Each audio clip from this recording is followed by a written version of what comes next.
좋은 게 꼭 좋지만은 않고 나쁜 게 꼭 나쁘지만도 않다함을 어렴풋이 깨닫게 될 즈음이면 여행도 조금은 풍성해집니다. 쭉 뻗은 세기를 놔두고 구부정한 옛길로 떠난 이번 여행은 울진으로 떠난 여행입니다. 지도를 펼쳐놓고 대한민국을 보면 딱 한 지역만 고속도로가 없는 것을 알 수 있습니다. 고속도로 공백 지점 중간 지점이 자리 잡고 있는 곳이 바로 울진입니다. 내륙의 섬이라고도 불리는 울진은 인구 5만 원짜리의 도시로 교통이 불편하여 쉽사리 찾기 어려운 곳입니다. 어차피 라이더들은 고속도로를 이용하지 못하는 처지니 다른 지역과 별반 차이는 없겠습니다만 그래도 울진은 선뜻 가기엔 조금 어려운 곳입니다. 여하간 봉화에서 울진읍으로 향하는 길은 두 갈래가 있습니다. 새로 개통된 36번 국도와 부령계곡을 낀 구불구불한 옛길입니다. 단순히 울진읍으로 가는 게 목적이라면 새로 난 길을 이용하는 게 좋겠지만 풍경을 보고 싶다면 옛길로 가는 게 좋습니다. 더욱이 이 옛길은 조만간 사라질지도 모르니 부령계곡의 절경을 보고 싶다면 조금 서둘러야 합니다. 본격적인 여행은 쌍정교차로에서 시작합니다. 교차로에서 우측으로 빠져 구부정한 길로 들어섭니다. 이 길을 지나 가려고 하는 곳은 소광리입니다. 아찔해 보이는 저 교량이 새로 놓인 길입니다. 이 지역의 도로가 제대로 놓이지 못한 원인 중 하나는 자연지형 때문입니다. 지형이 험준하다 보니 도로를 놓는데도 평균적인 비용의 몇 배가 소요됩니다. 교량의 경우 높은 곳은 70m나 되는데 이는 아파트 20층이 넘는 높이입니다.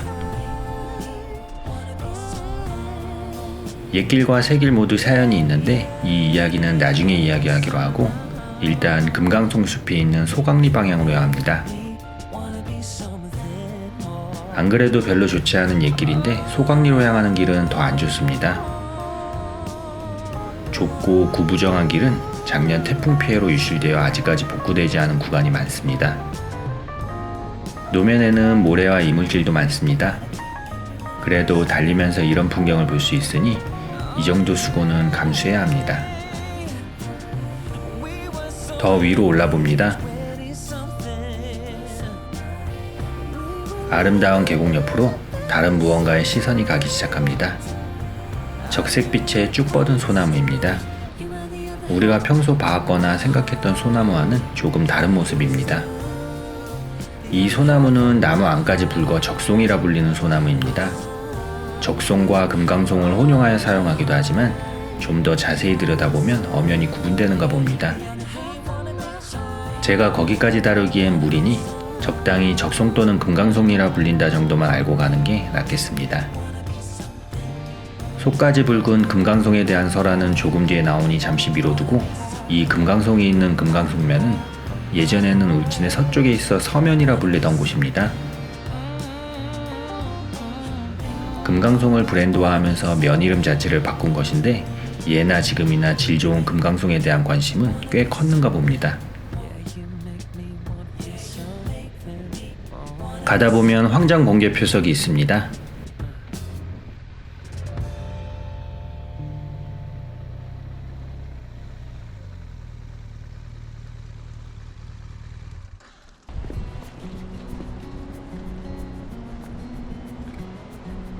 질 좋은 금강송이 나는 곳을 봉산으로 지정하여 일반인들이 벌채하지 못하도록 경계지은 표시석입니다. 지금도 금강송 숲은 사전에 허가를 득해야 산행을 할 수 있습니다. 위로 올수록 길 사정은 더 열악해집니다.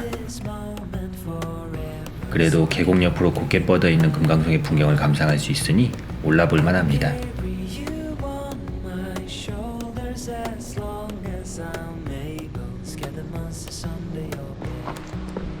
중간에는 잠시 쉴만한 장소도 있습니다.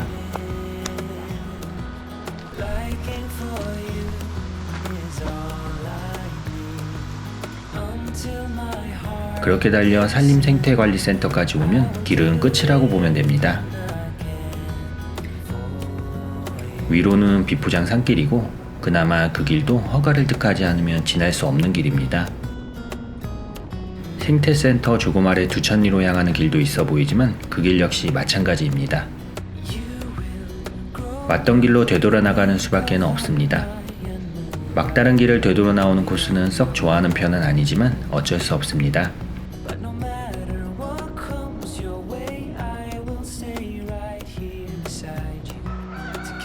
다시 돌아 나가는 길 멋진 풍경도 잠시 구경합니다.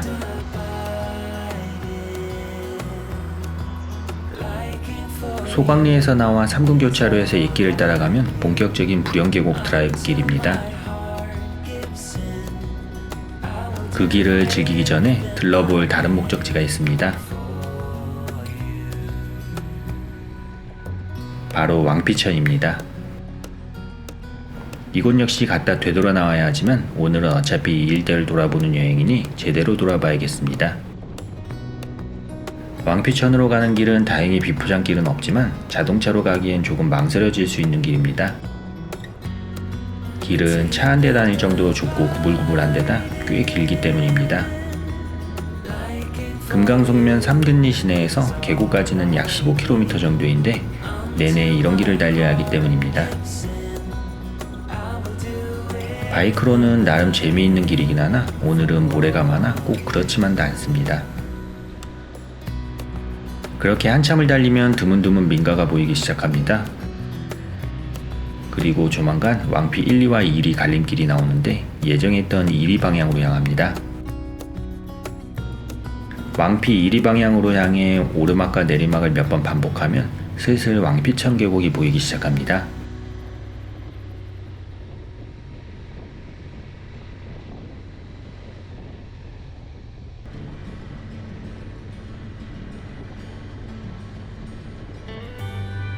왕피천을 구경하며 달려 잠시 앉아 쉴 곳들을 물색해보지만 이런 곳들보단 물과 조금 가까운 곳이면 좋겠습니다.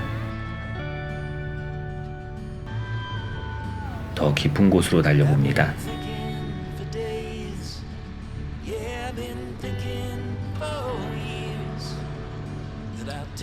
결국 길 끝까지 왔습니다. 마침 이곳에 테이블도 있으니 여기서 쉬어가야겠습니다. 자리를 잡고 왕피천을 구경합니다. 왕피천은 생태경관 보전지역입니다. 취사, 야영, 낚시 모두 금지입니다.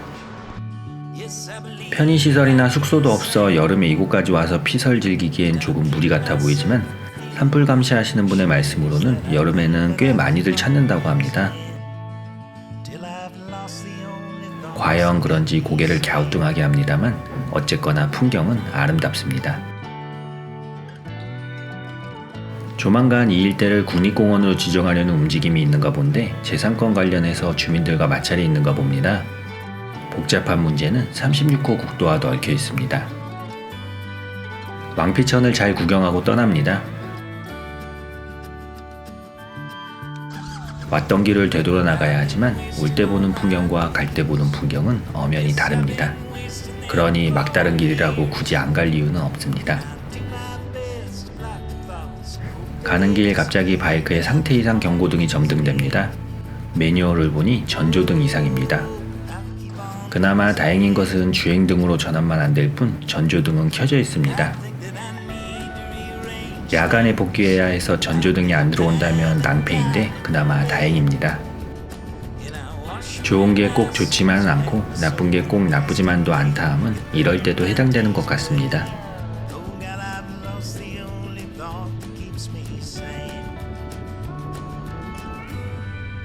여하간 그렇게 왔던 길을 고스란히 되돌아가 삼근리로 나옵니다.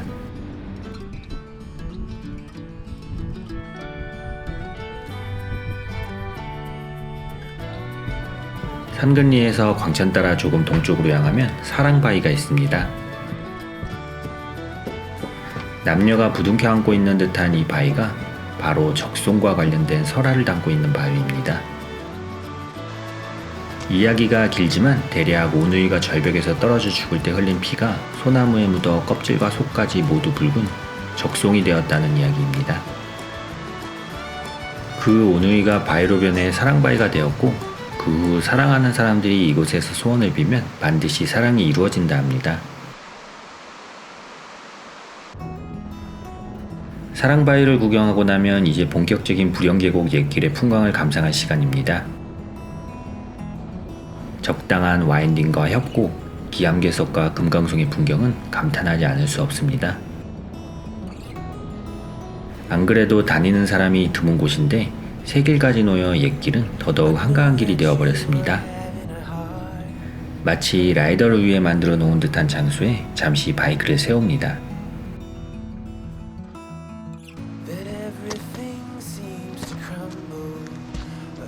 시간이 조금만 더 여유 있었다면 이곳에 자리 잡고 잠시 쉬어갈 텐데 아쉽습니다. 울진은 늘 이런 감탄과 아쉬움이 교차하는 곳입니다. 예전 인천 살 때도 이 길을 지날 때면 아름다운 풍광이 감탄하면서도 언제 집에 가나 하는 생각을 동시에 하기도 했습니다. 그래도 지금은 복귀길이 조금 가까워졌으니 그나마 그런 걱정은 덜합니다. 달리며 잠시 이 길에 대해 이야기해봅니다. 앞서 말했지만 울진은 꽤 낙후된 곳입니다. 험준한 지형 탓에 도로를 놓기도 어려웠고 많은 돈을 투자하여 도로를 깔자니 비용 대비 효용성도 떨어지는 탓에 선뜻 이를 벌리기도 어려웠습니다. 당시 이 길을 깔게 된 것은 군의 전략상의 이유였고 거기에는 수많은 군인들이 동원되었습니다. 험난한 공사였기에 희생자도 많았습니다. 하지만 그것도 이미 40여 년 전의 일이니 도로는 현대 사람들의 높아진 욕구를 감당하기엔 역부족입니다. 그리하여 새로 놓인 길이 쭉 뻗은 새 36호 국도 노선입니다. 이 새 길도 환경 문제, 비용 문제, 각종 수많은 문제에 부딪혀 수립에서 완공까지 수십 년이 걸린 애환이 담긴 길입니다. 문제는 길이 완공되고 나서도 끝나지 않습니다. 새 길을 짓기 위해 당시 조건으로 내세운 것이 환경총량제입니다. 자연보전지구에 새 길을 놓는 대신 새 길로 인해 훼손된 부분을 옛길을 헐어 생태를 보존함으로써 총량을 맞추는 개념입니다. 우여곡절 끝에 왕복 2차선의 새 길이 놓이긴 했지만 주민들은 옛길을 허무는 데 반대하는 입장입니다. 그도 그럴 게 새로 놓인 길은 왕복 2차선인데다 추월도 용이하지 않고 작은 마을들로의 진입로도 충분치 않기 때문입니다. 그런 상황에서 옛길을 헐어 비포장 형태의 농로 수준으로 되돌리면 현재 살고 있는 주민들의 불편은 가중될 수밖에 없습니다. 환경부와 주민들 입장이 모두 이해가 가니 어느 쪽으로 손을 들어주기가 어렵습니다. 바이크 여행에 너무 길고 지루한 이야기를 늘어놓은 것 같지만 이 길은 언제 얼려 비포장 농로로 바뀔지 모르니 가능하면 빨리 여행해봐야 하게 하는 말입니다. 계곡길 중간에는 불영사라는 사찰이 있는데 저는 시간도 늦은 데다 이미 몇 번 가본 곳이니 그냥 지나칩니다만 처음 가보는 분이라면 잠시 들러보면 좋습니다.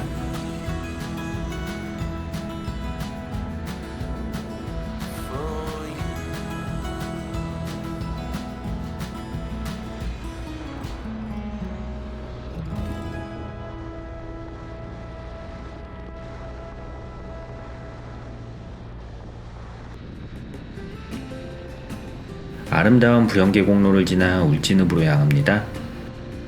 여기까지 왔으니 더 늦기 전에 바다 구경을 해보고 싶습니다. 원주로 이사오고 나서는 한 달에 최소 한 번은 동해를 구경하는 것 같습니다. 광천과 왕피천의 합수머리를 지나 벚꽃길을 달립니다. 가끔 운이 좋으면 파스텔 톤으로 물드는 석양의 만개한 벚꽃길을 달릴 때가 있는데 오늘은 그 정도는 아니지만 꽤 괜찮은 풍경입니다. 바다로 향합니다.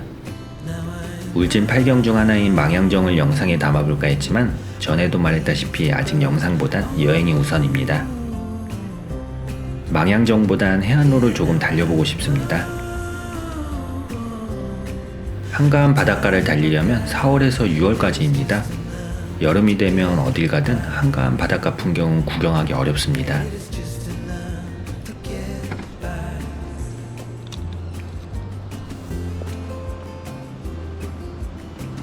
잠시 앉아 와이파이 모양의 구름도 구경하고 파도 소리를 듣습니다.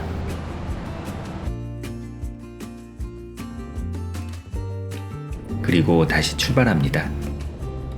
이제 슬슬 여행을 정리해야 할 시간이 다가옵니다. 마지막으로 향한 곳은 죽변항 표지관리소에 있는 등대입니다. 등대 맞은편 멋진 일몰이 보여 잠시 고민했지만 어차피 둘 다 할 수는 없으니 시간이 지나면 문을 닫아버리는 등대로 먼저 갑니다.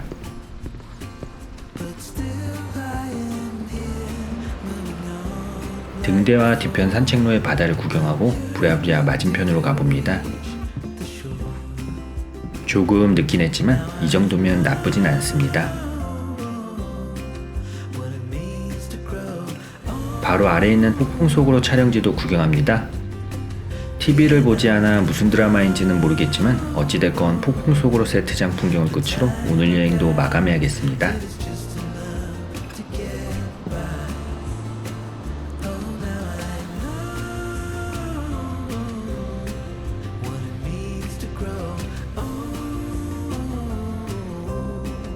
많은 애환과 사연이 담긴 울진으로 가는 36호 국도 여행은 여기까지입니다. 옛길은 어렵고 불편한 길이지만 그 길에서 만날 수 있는 풍경은 쉽고 편한 새 길에서는 만날 수 없는 풍경입니다. 사는 것과 마찬가지로 어느 길이 좋고 나쁜지는 온전히 그 길을 달리는 사람에게 달려있을 뿐입니다. 아름다운 풍경을 위해 불편함을 감수할 준비가 되었다면 더 늦기 전에 울진으로 떠나봐도 좋겠습니다.